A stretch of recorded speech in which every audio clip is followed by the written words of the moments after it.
Kanalıma, mutfağıma hoş geldiniz. Bugün sizlere lokmalık tuzlu kurabiye yapacağım. Buyurun yapımına başlayalım. 150 gram margarinimizi uygun kabımızın içine aldık. Bir yumurtamızın akını içine, sarısını üzerine koymak üzere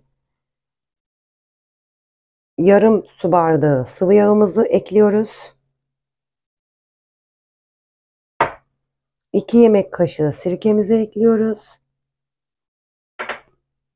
1 tatlı kaşığı tuzumuzu ekliyoruz.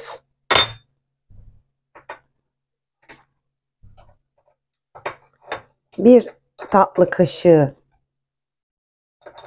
şekerimizi ekliyoruz. Kabımın içine su gitti.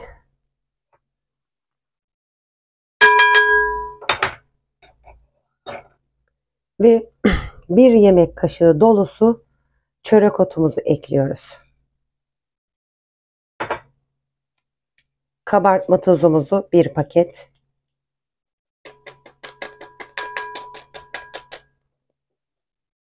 Ve elimizle yoğuruyoruz.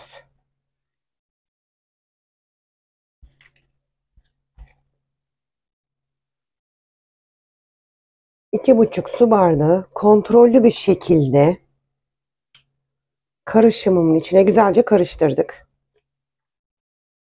Ve unumuzu ekliyoruz.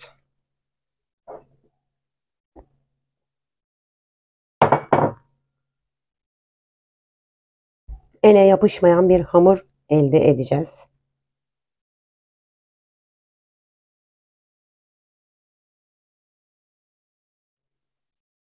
Ele yapışmayan bir hamur elde ettik.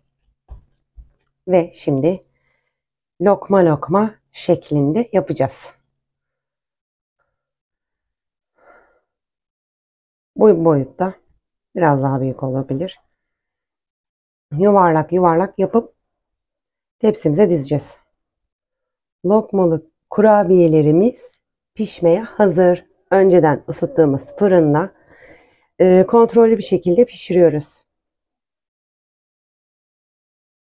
Lokmalık tuzlu kurabiyemiz hazır. Deneyecek olanlara afiyet olsun. Kanalıma abone olup yorum yazmayı unutmayın.